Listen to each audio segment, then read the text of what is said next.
Hey, Fiends of the Pod, this is your host, film critic, and comedian Nate Wyckoff, reminding you to like, subscribe, and comment. You can also go to cultandclassicfilms.com/subscribe and sign up to have cult exclusive movies sent to your door every single month. These are ultra low budget exclusive films that we get to you in the best quality possible with tons of extras like commentaries, milk caps, autographed posters, slipcovers, all sorts of neat things. And remember, every time you like, subscribe, and buy a movie from us, you prevent Michael Bay from making one more film. So go ahead, subscribe, and enjoy. Welcome to Cult and Classic. Welcome, friends and fiends of the pod, to a new episode of Cult and Classic Films podcast. I am your host, film critic and comedian Nate Wyckoff. And today, instead of doing our regular pair of episodes where we talk about a mainstream and a cult movie that are thematically linked, I'm going to go ahead and give you a sort of a double shot review of Alien Romulus, this year 2024's entry into the Alien franchise. First will be a very, very brief spoiler-free review to kind of give you an idea what to expect to go in if you haven't seen this film yet. After that, I will give you fair warning, there will be a more thorough review in which I talk about the series as a whole, how this fits in, and whether or not this truly qualifies as a top-notch Alien sequel.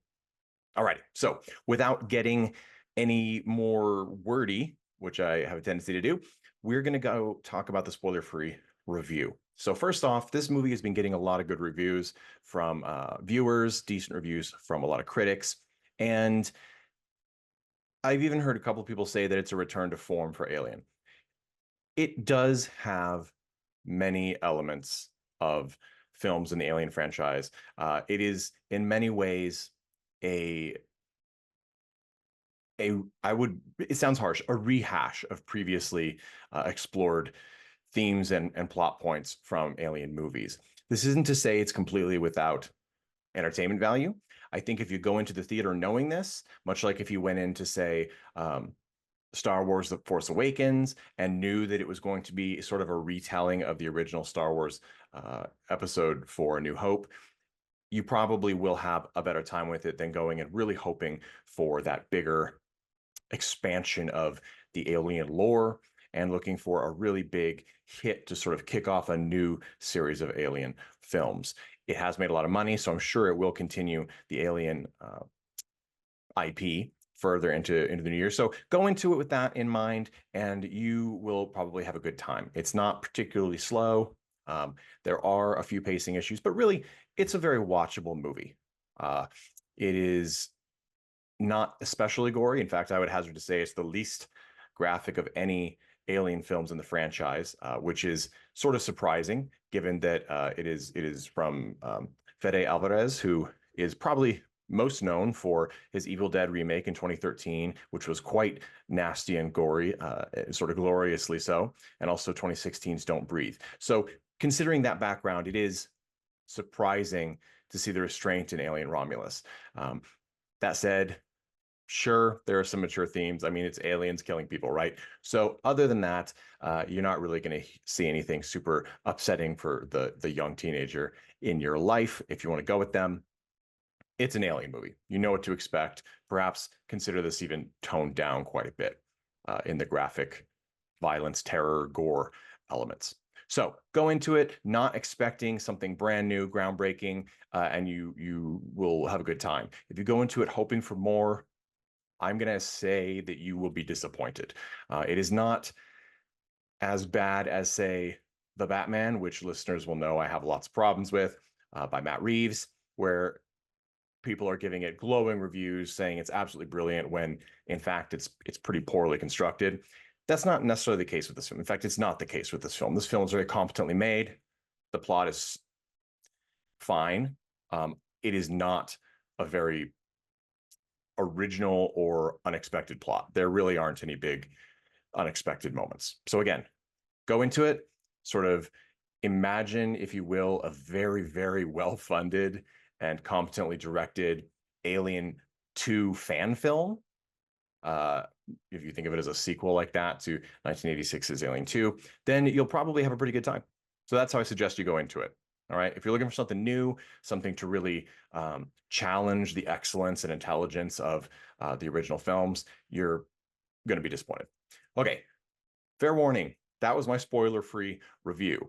I'm going to give it a count of 3, and then we're going to dive right into the spoiler review. Okay. 1, 2, and 3. Here we go. Fair warning. So this film, like I said, is a very toned down alien film. There's a lot of things going into it that, as a huge alien film franchise fan, I found disappointing. In the theater, you're not given enough time to really contemplate these problems or shortcomings, which is a good thing. It means you'll have a better time in the theater, but they will nag at you, especially if you have seen all the previous Alien films, not counting, of course, the Aliens vs. Predator films, which fit in neither franchise, in my opinion. This is a much more commercial entry, even more so than something like Alien Resurrection, which actually now is seeing a lot more, how would I say it, a lot better critical evaluation than it was, much like Alien 3. Those films are still head and shoulders above Alien Romulus. Doesn't mean Alien Romulus is a terrible film, but here's what Alien Romulus really sort of dropped the ball on. As I mentioned in the spoiler-free review, there is absolutely nothing new. In fact, it goes beyond nothing new into we straight up copied the films we've already had in the franchise. All right. I mentioned Star Wars Force Awakens. That is far more original than this. Okay. And that is, we all know that the plot for that was potentially intentionally a reimagining of A New Hope. This movie is Alien 2, otherwise known as Aliens, combined with Alien Resurrection, almost down to a T. There is nothing original about it. The effects are nicely done. Fede Álvarez did a good job. He went and got people that worked on the franchise's first entries to come and do practical effects, which looks great. The practical effects look great. They're heavily underutilized. We get recreations of the Ripley and Xenomorph face close up. We don't need that, in my opinion, because it's already so much better in the original version. That is, I think, the key problem, or rather one of 3 problems with Alien Romulus. It's going to sound like I don't like this movie. I have problems with this movie. It is not unwatchable. There is enjoyment to be found. But for an Alien franchise entry, I think they missed several opportunities that should have been obvious for fans of the franchise. One, I've already mentioned, it is an exact retread of what we've seen before. Exactly. The few little things they seem to try to put in, like calling the ship Romulus, having the little creation of Rome, Romulus and Remus brother lore, it doesn't amount to anything. So it doesn't matter. We have androids who both help and then become enemies of the characters. We have the ending, which, spoiler, of course, includes a alien-human hybrid in the almost identical way of Alien Resurrection. The difference being Alien Resurrection, Ripley has sex with the alien queen, essentially, and the queen gives birth to this hybrid.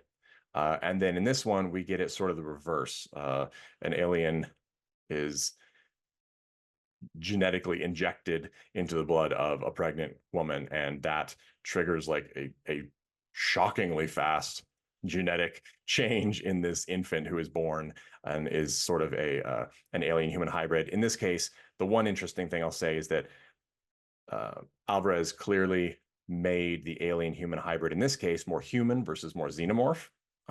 And the human version looks very much like the Prometheus aliens, which kind of ties it in to the Prometheus and Alien Covenant series of films, which were quite good and quite highbrow.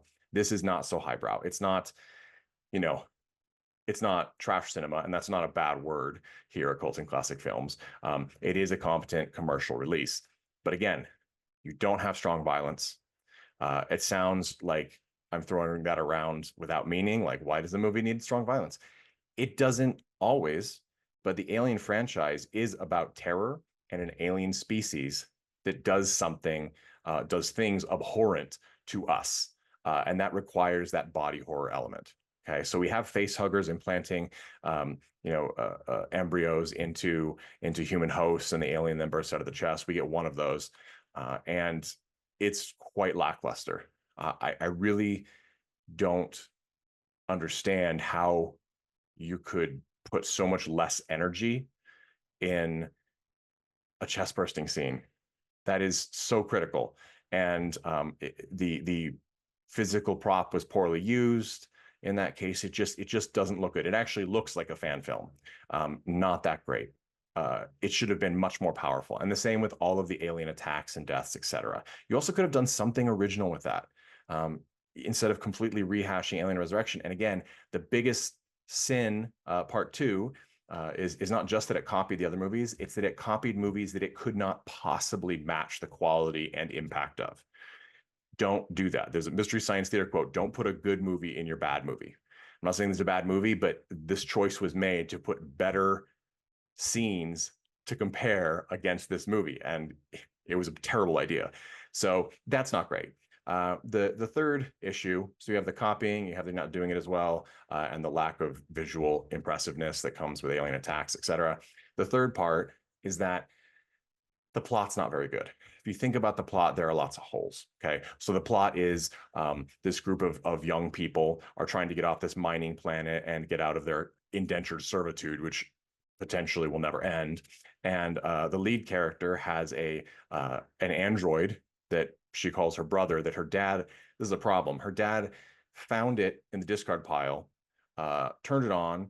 Apparently he has, Andy is his name, and he has some sort of palsy. He looks like he has a physical, a human palsy. He holds his hands at an odd angle and shakes, and tremors. And also he seems to have mental deficit. He's both mentally and physically a disabled individual.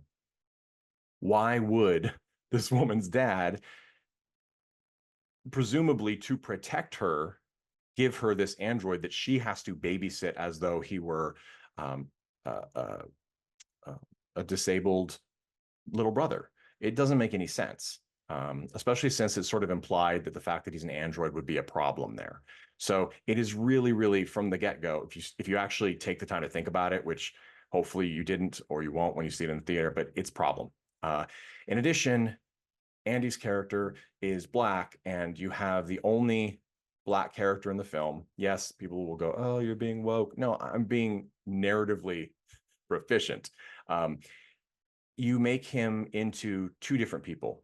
You make him into a disabled person, which is a weird choice, because there's nothing, it's not a bad, you're not a bad thing or less than somebody else because you're disabled, yet that is sort of seems to be implied here.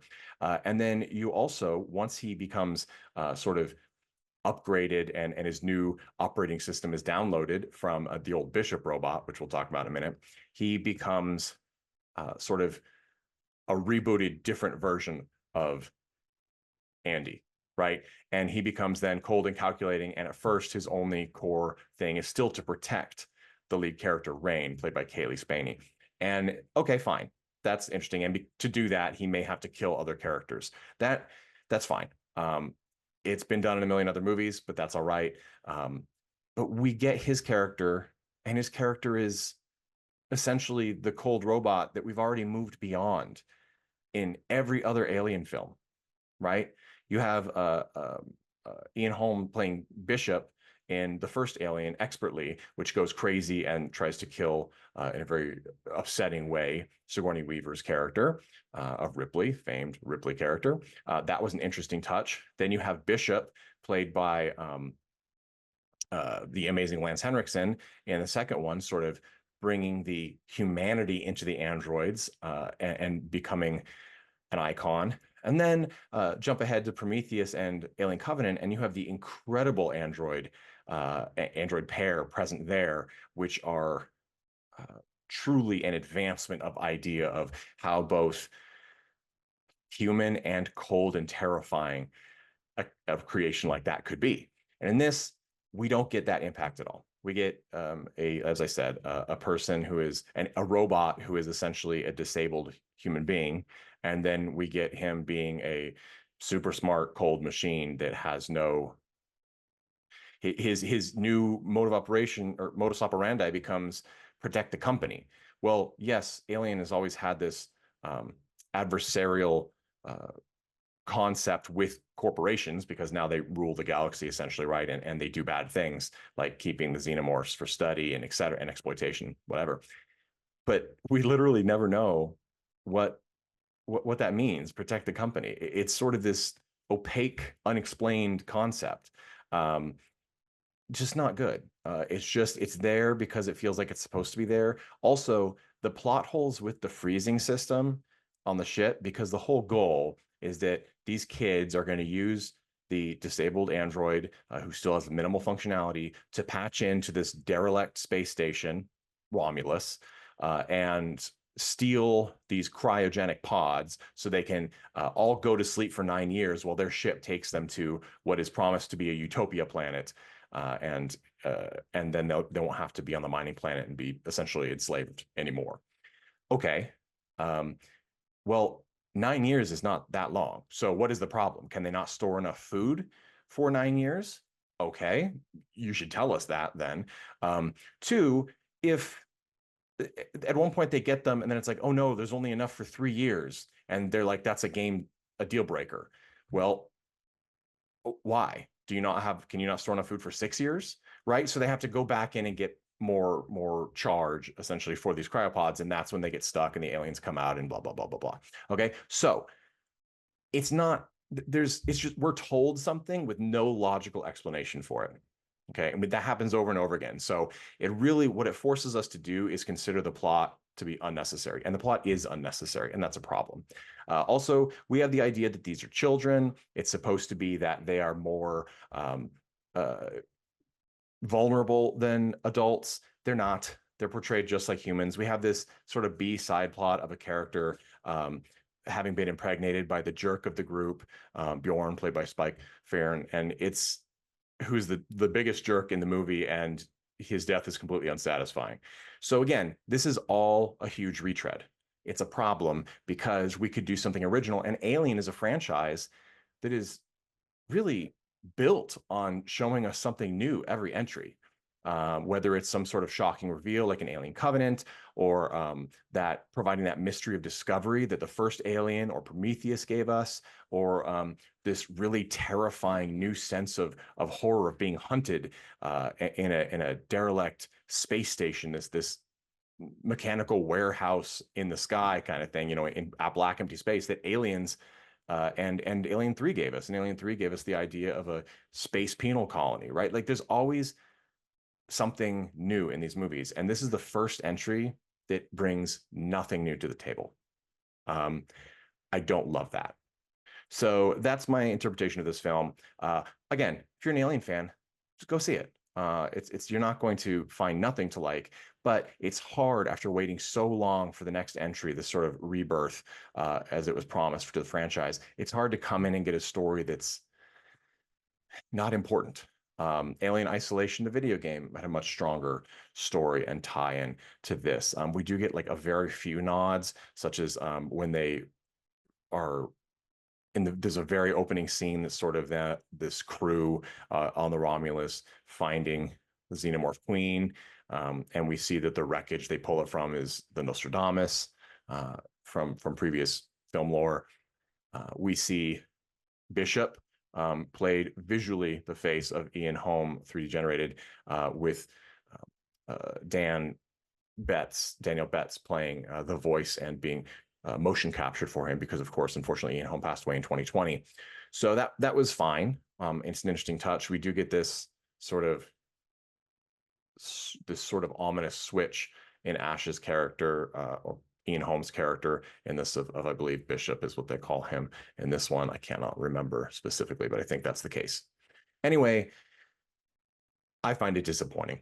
And when you leave the theater, if you haven't seen it yet, if you were looking for something new, some grand continuation, I think you'll be disappointed too. And it will probably be that kind of disappointment that unfortunately grows the farther away from seeing the movie that you get.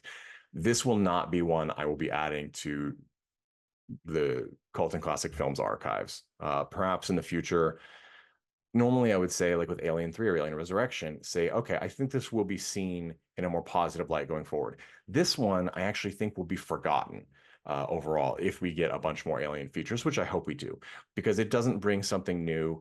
It is fairly average as far as space horror films goes, and it just retreads what's already been done better in this very same series. We have, more classic, Ridley Scott, Walter Hill style production. That's great. But I would have rather we been on the mining colony with the kids. Give us something new. Give us something new to go through or explore. We have lots of little B plots that have no real impact, like the relationships of the kids or the fact that Andy is going to be sacrificed once they get to this new utopia because as the lead character, Rain, did not tell him, essentially her brother, androids are not allowed in that area. So he would need to be either sent off on his own or decommissioned, right? Turned off, destroyed, etc. And that was a weird touch too, because she goes so far to protect him on the mining world to then be planning to just essentially cast him aside later on. And we expect that too, when it was revealed to him, to give him some sort of emotional response, that beyond what we think of as a machine response that we've gotten before in other movies and other parts of this franchise. We don't get that. It plays no part in the movie as a whole. None of the characters are very strong. They're all very forgettable. They're acted fine. Everyone does a nice job, but they're given nothing. So if you skip it or miss it in the theater, don't feel bad. I don't think it was particularly visually incredible or mentally stimulating, right? I love seeing the xenomorphs on screen, but that's the most we got. All right. And for example, my wife saw it and she's seen the Alien films, but she's not a mega fan like me. And her response was, it was better than I thought it would be, meaning that she expected it to be terrible, which I fully understand, being, part 10,000 in a franchise. It was not terrible, but it was disappointing. So go out there. I think over time, the reviews, for example, the aggregates on this are quite high. IMDb, which is not always the best barometer, but it's something like a 7.4 as I record this. I think that will go down when you look at something like Resurrection or 3, which have like a 6.0 or something around there, because it is not as strong a film as those movies. Those movies are much better. If you don't have fond memories of those, let's just quickly, I want to give you the rundown of the cast for our, say, Alien Resurrection, which was penned by Ronald Shusett and the now no fallen out of favor for cruel treatment and exploitation of his actors, Joss Whedon. All right, he may be an asshole, but he is a pretty good writer. Alien Resurrection was written by Ronald Shusett and Joss Whedon, and it was directed by Jean-Pierre Jeunet, who is fantastic.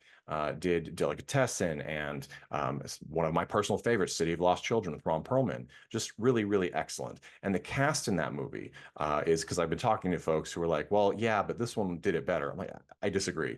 We have Sigourney Weaver, Winona Ryder, we have Dominique Pignon, we have Ron Perlman, we have Michael Wincott, who is such an unsung legend of cult films, between The Crow and now he's been in Nope. Just excellent. We have Brad Dourif as Gettman. I mean, the cast is out of this world for this movie. The director is incredibly skilled and competent, and the script was bold and took chances that other films didn't. I mean, essentially the lovemaking scene between Ripley and the Queen is shocking, and the effects are great. The underwater swimming is just a very strong movie. Alien 3, similar. Probably until this point, probably the weakest in the series, even though it is considered a little bit more at this point than Alien Resurrection, because it has a very strong production, direction, all of that stuff. It's just, we all hated to see the characters from Aliens sort of get offed in their sleep. That is a bummer, right? We all are bitter about that. Again, I would suggest, if you want to go see this and then do like what I did, go right back and watch every single film in the franchise. after it. Watch Alien, Aliens, Alien 3, Alien Resurrection, Prometheus, and Alien Covenant, and you will get your fill of what you're missing from Alien Romulus. So let's hope the next one picks up at a higher quality, better plot, more engaging characters, and maybe gets the physical impact, the gore, the violence, whatever is that stuff that's necessary for this franchise to maintain its terror core, right? The true alien feeling that you get from this. Let's hope that that's brought back.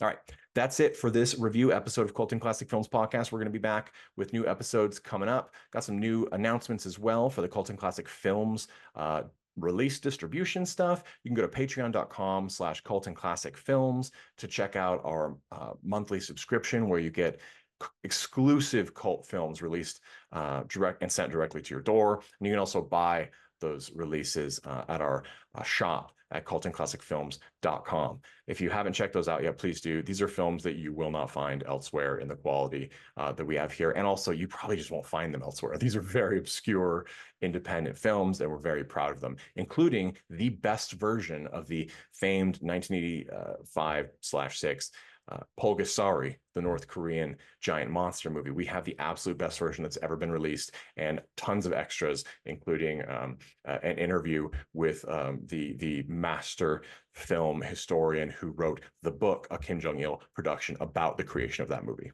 Okay.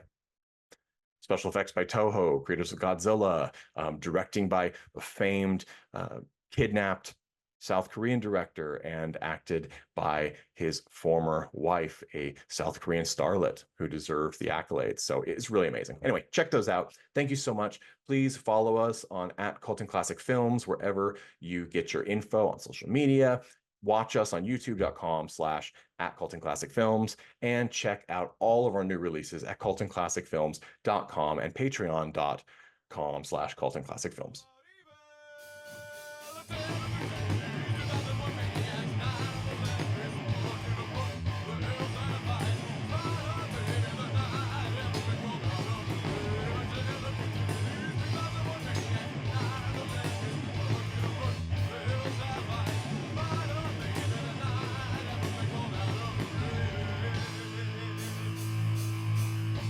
Hey everyone, thanks for listening to Cult and Classic Podcast. This podcast is important to me, but what's more important are the rights, privileges, and freedom from violence of everyone in this country and in this world. And that means supporting Black Lives Matter. If you'd like to make a donation, please go ahead and visit cultandclassicpodcast.com, where we have a list of places you can donate and help out. And please stay safe.